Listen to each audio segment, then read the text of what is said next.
In the context of societal decline, the influx of immigrants can be seen as a parallel to the spread of cancer cells within a body. Immigrants, driven by dissatisfaction with their homeland, seek refuge in countries they perceive as offering better prospects or freedoms. However, over time, instead of assimilating and enriching the society they enter, they bring with them the very conditions and values they fled from. Much like cancer cells, these elements, whether cultural, political, or ideological, begin to spread throughout the host nation, gradually altering its character, norms, and values. The result is a transformation that mirrors the original issues of the immigrant's home country, effectively recreating the same conditions that led to migration in the first place. This process reflects the self-destructive nature of humanity's inability to confront and address its core problems. Rather than integrating into the host society, the incoming population's values and practices alter the culture, diluting its resilience and replacing its identity with something unfamiliar, fragmented, and ultimately weaker. This cyclical regression manifests itself in the slow erosion of the host nation's identity, much like a cancer that spreads and consumes the body from within. What was once a distinct culture is now overshadowed by an amalgamation of conflicting identities, with no room for cohesion or growth.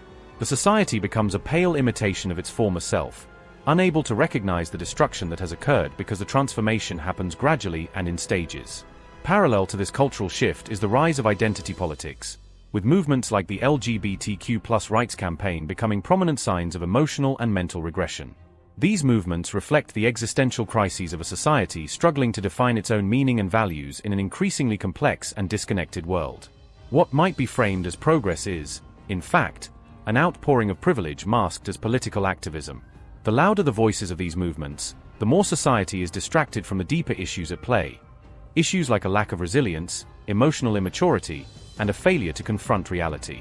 These outbursts, while often portrayed as liberation or empowerment, mask a deeper malaise, the collective inability to accept the complexities of human existence without resorting to ideological constructs. As these movements gain prominence, they shift the cultural landscape, turning once stable societal norms into something unrecognizable.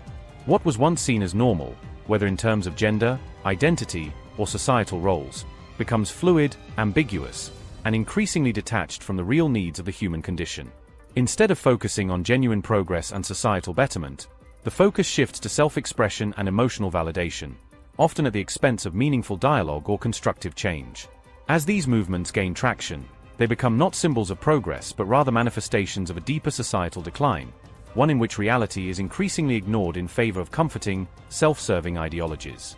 What emerges is a culture of emotional escapism, where identity becomes fluid, norms become meaningless, and the essence of what once defined the society begins to dissolve.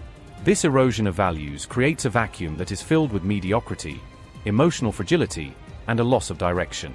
Ultimately, this cancerous spread of ideological and cultural transformation leads to the slow death of the host society.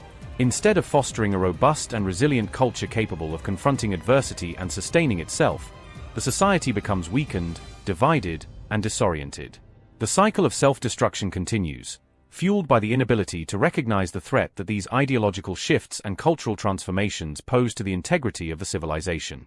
It's not an external force or catastrophe that will bring about the collapse of such a society, but rather its own internal contradictions, its failure to maintain its identity and confront the deeper, more uncomfortable realities of human existence.